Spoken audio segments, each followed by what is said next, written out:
I've got a question for you, bro. Yeah, I'm listening. So, as regards to the squad building, how much blame do you put on Arteta for that as well? Because I think it's very clear, obviously, that the ownership, they've not been good enough. They've definitely let you down. Like, I agree with that 100%.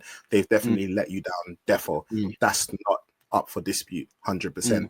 But yeah, as regards to the squad building and some of the decisions that have been made, how much blame should we put on Arteta? And the reason why I say that is because I think from the outside looking in, I look at, for example, Havertz, 65 million, obviously was signed initially to be a midfielder, ended up deploying him up front. I think, Arsenal fans, they have spoken a lot about the need for an out-and-out striker, someone who's a goal-getter, who can get you goals, like who's just a straight out-and-out 9. I look at, obviously, in the summer, Calafiori, I look at Marino, and I think what altogether, forgive me if I'm wrong, but I think you're looking at around 70 mil for the both of them. I think Calafiori like 40 odd, and Marino's like 30 odd. So that's like 70 mil. And many people would argue that your defense shouldn't have been a priority. Not to say that you didn't need to improve it, or maybe you didn't need more cover, but as regards to what should have been a priority in the window, that shouldn't have necessarily been a priority. And you should have maybe looked to have used your money more smarter when it came to what positions you are going to prioritize and how much money you're going to spend. And I think, we looked at Arsenal's defense last season, and a lot of us, we praised it and we said that was very solid. And I think maybe, because I know a lot of Arsenal fans, you've spoken about, in that 22-23 season, a big reason why your attack was doing what it was doing was because of Gabriel Jesus and like his ability to be able to, just not just get goals, but his trickery, his ability to create, to disrupt defenses, especially when you're up against a low block, like the things that he can do, it was able to create more opportunities for the team as a whole. And your attack looked like just much more sharp. And my question is, should Arteta have looked at his squad and said, you know what, we are going to try and prioritize those forward positions, rather than saying, oh, you know what, I just want to make sure that defensively we're even more solid, even though you are already solid, or defensively we have more cover, even though, you did have players there. And then obviously he brought in Marino as well. And then obviously, as regards to Marino being a striker, and it's very early days because he's not been at the club for long. As regards to him being a striker, of course, he's not a striker. But even before that, when he has played in midfield, he has been underwhelming. So when you're looking at it and you're thinking, okay, well, you spent 30 odd on him, you spent 40 odd on Calafiori, who, again, I'm not saying is a bad player at all, but it's a thing where it's like, should you have prioritized other positions? And then you look at Havertz as well, and you're looking at 65 million there, and you're thinking, was that a mistake? So is there an argument to say Arteta should have made better decisions? Of course, I'm not exactly sure how much, like what the exact influence he has when it comes to transfers, but I believe that he's got at least a significant amount. Should he have made better decisions when it came to squad building? And is he partly to blame for the position Arsenal are currently? He 100% is to blame, and I think this is where I always kind of struggle against, because we, like with me and like with the nuance in it, I think again with kind of how things are played, I think 100%. Now that we can 100% say that yes, he has made mistakes, and he probably could have allocated funds that he's allocated in X, maybe in Y, and that would have served us better.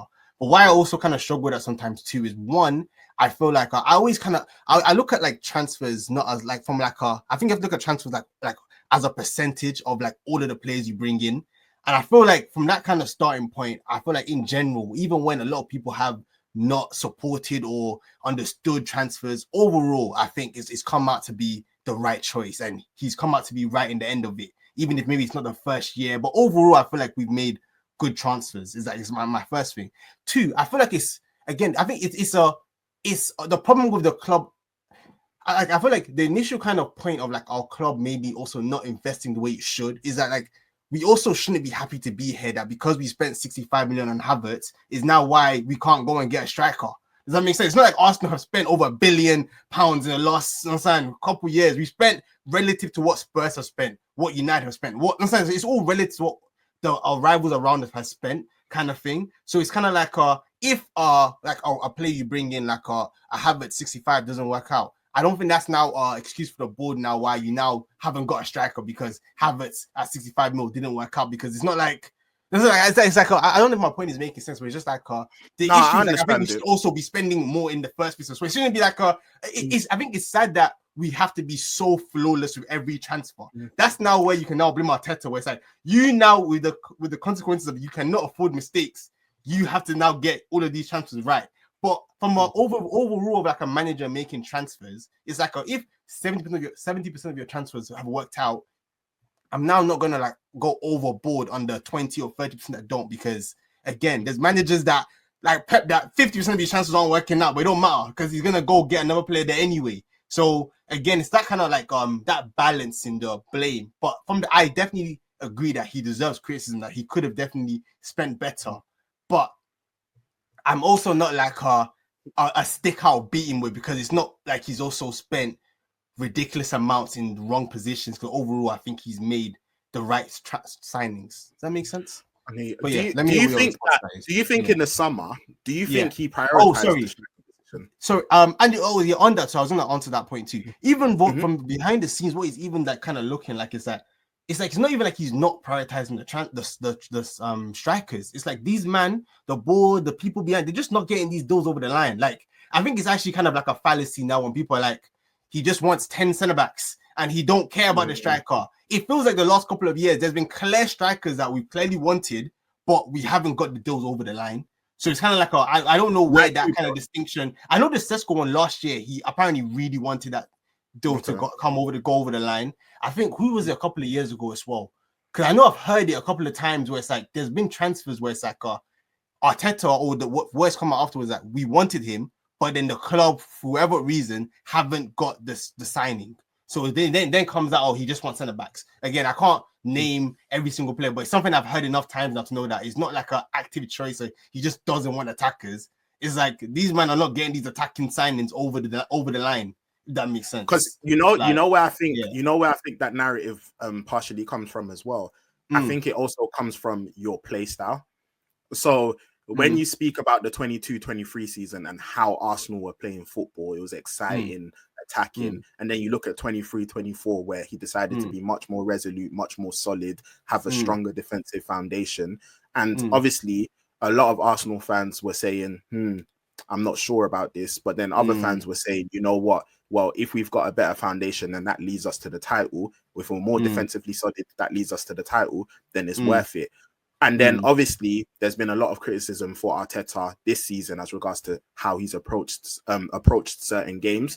So I think when people have seen, for example, the summer go by and you've bought a defender, you've bought a midfielder, but you've not bought like someone who can either take Martinelli's spot or compete with him, or you've not bought a 9, or you've not bought extra cover for Saka, I think people are looking at it and thinking, is this also a thing where because of how you're trying to play or how you're trying to get this title, you are not prioritizing those attacking positions? Like, is that something that is also in your decision making as regards to what the pecking order is when you're saying, you know what, I need another defender.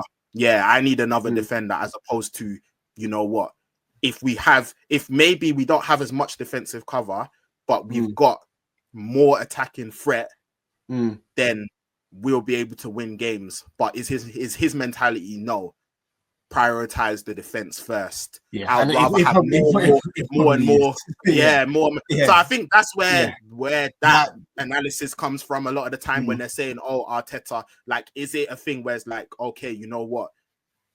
Ideally, but you know what I think it is though as well, though, because even if I'm hearing this, go on. Very, very quickly, bro. I'll let you go. Just very quickly, is it a thing where it's like, ideally, of course, in an ideal world, he would be able to have more defensive cover, have also strikers there, like, and etc. But given the circumstances where you have to maybe prioritize, has he prioritized the wrong thing? I think that's the question. Or has he not prioritized the attack enough? I think that's where a lot of Arsenal fans are maybe disappointed. I don't think they think that, oh, you know what, this guy is just against strikers. But like, some people believe that, man. Some people actually believe that. Yeah, okay. I don't think he's anti-striker. Like, do you get me? I don't think he's anti-striker.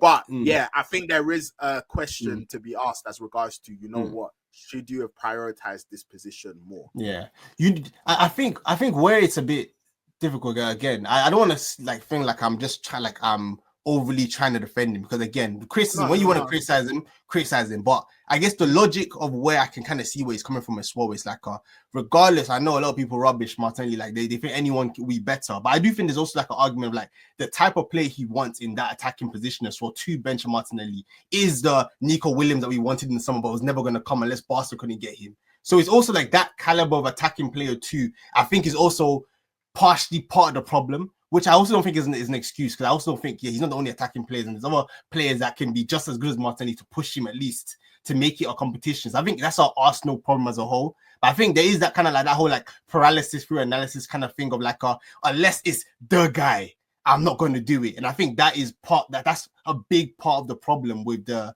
going after those attacking players as well, like just overall kind of thing. But honestly, I feel like the transfer that I think I'm the most disappointed, that I definitely attribute the most blame to Arteta, definitely is the Marino one, because I think that definitely was, I think even the Calafiori, like I think last year, our thing was, we're very good defensively. Our weakest position is definitely left back defensively. So I wasn't even too mad at the Calafiori kind of signing, if I'm being honest. I thought, cool, better than Zinchenko can give us what he gives us. I'm not mad at it. It's okay.